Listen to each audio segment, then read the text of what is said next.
बिस्मिल्लाहिर्रहमानिर्रहीम। अस्सलामु अलैकुम वरहमतुल्लाहि वबरकातुहू। वज़ू तोड़ने वाली चीज़ें। किन चीज़ों से वज़ू टूट जाता है? पाखाना, पेशाब और हवा जो पीछे से निकले उससे वज़ू टूट जाता है। अलबत्ता अगर ख़वातीन को आगे की राह यानी अगली शर्मगाह से हवा निकले, जैसा कि कभी बीमारी से ऐसा हो जाता है, तो इससे वज़ू नहीं टूटा करता। और अगर आगे या पीछे से कोई कीड़ा जैसे केंचुआ या कंकरी वगैरह निकले तो भी वज़ू टूट जाता है। जिसको वज़ू करने में शक हो कि फलां उज़्व धोया है या नहीं धोया, तो वो उज़्व फिर धो लेना चाहिए। और अगर वज़ू कर चुकने के बाद शक हुआ तो कुछ परवाह न करे, वज़ू हो गया। अलबत्ता अगर यकीन हो जाए कि फलानी बात रह गई है तो उसको कर लिया जाए तो बेहतर है। लेटे लेटे आंख लग गई या किसी चीज से टेक लगाकर बैठे बैठे सो गए और ऐसी गफलत हो गई कि अगर वो टेक ना होती तो गिर पड़ते, तो वुजू जाता रहा। और अगर नमाज में बैठे बैठे या खड़े खड़े हो जाएं तो वुजू नहीं गया, और अगर सजदे में सो जाएं तो वुजू टूट जाएगा।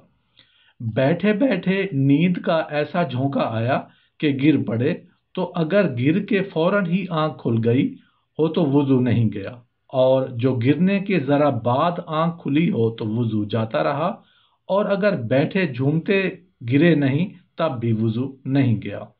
अगर बेहोश हो गए या जुनून से अकल जाती रही तो वुजू भी जाता रहा, चाहे बेहोशी और जुनून थोड़ी ही देर रहा हो। और ऐसे ही अगर तंबाकू वगैरह कोई नशा की चीज खा ली और इतना नशा हो गया कि अच्छी तरह नहीं चला जाता और कदम इधर उधर बहकता और डगमगाता है, तो भी वुजू जाता रहा। अगर नमाज में इतनी जोर से हंसी निकल गई कि उसने खुद भी अपनी आवाज सुन ली और उसके आस पास वालों ने भी सुन ली, जैसे खिलखिलाकर हंसने में सब पास वाले सुन लेते हैं, इससे भी वुजू टूट गया और नमाज भी टूट गई।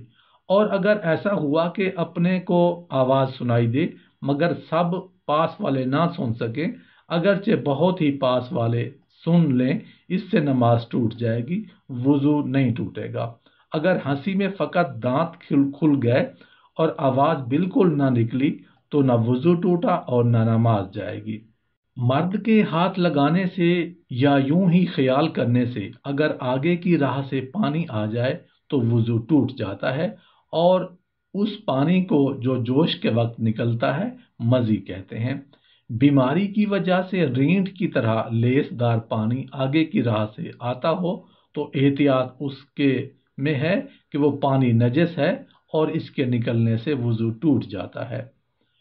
पेशाब या मजी का कतरा सुराख से बाहर निकल आया लेकिन अभी उसी खाल के अंदर है जो ऊपर होती है, तब भी वुजू टूट गया। वुजू टूटने के लिए खाल से बाहर निकलना जरूरी नहीं। मर्द के पेशाब के मकाम से जब औरत के पेशाब का मकाम मिल जाए और कुछ कपड़ा वगैरह बीच में आड़ ना हो तो वुजू टूट जाता है। और ऐसे ही अगर दो औरतें अपनी अपनी शर्मगाह पेशाब का मिला दें तब भी वुजू टूट जाता है, लेकिन ये खुद नहायत बुरा और गुनाह है। दोनों सूरतों में चाहे कुछ निकले चाहे ना निकले एक ही हुक्म है। वुजू के बाद नाखून काटे या जख्म के ऊपर की मुर्दार खाल नोच डाली तो वुजू में कोई नुकसान नहीं आया। ना तो वुजू के दोहराने की जरूरत है, ना ही उतनी जगह के फिर तर्क करने का हुक्म है।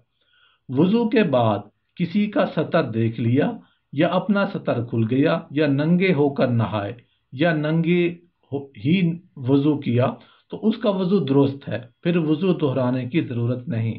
अलबत्ता बदून लाचारी के किसी का सतर देखना या अपना दिखलाना गुनाह की बात है। अगर किसी का कोई जख्म हो, उसमें से कीड़ा निकला या कान से निकला जख्म में से कुछ गोश्त कट कर गिर पड़ा और खून नहीं निकला तो उससे वुजू नहीं टूटा। अगर किसी ने फसद ली या नक्सीर फूटी या चोट लगी और खून निकल आया या फोड़े फिंसी से या बदन भर से और कहीं से खून निकला या पीप निकली तो वुजू जाता रहा।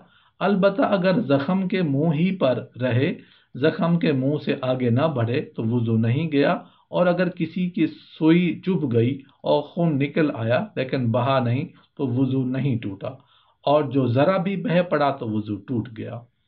اگر کسی نے ناک سنکی اور اس میں جمے ہوئے خون کی پھٹکیاں نکلیں تو وضو نہیں گیا۔ وضو جب ٹوٹتا ہے کہ پتلا خون نکلے اور بہہ پڑے۔ اگر کسی نے اپنی ناک میں انگلی ڈالی، پھر جب اس کو نکالا تو انگلی میں خون کا دھبا معلوم ہوا، لیکن وہ خون بس اتنا ہی ہے کہ انگلی میں تو ذرا سا لگ جاتا ہے لیکن بہتا نہیں، تو اس سے وضو نہیں ٹوٹے گا۔ کسی کی آنکھ کے اندر کوئی دانہ وغیرہ تھا، وہ ٹوٹ گیا یا خود اس نے توڑ دیا اور اس کا پانی بہہ کر آنکھ میں تو پھیل گیا لیکن آنکھ کے باہر نہیں نکلا تو اس کا وضو نہیں ٹوٹا، اور اگر آنکھ کے باہر پانی نکل پڑا تو وضو ٹوٹ گیا۔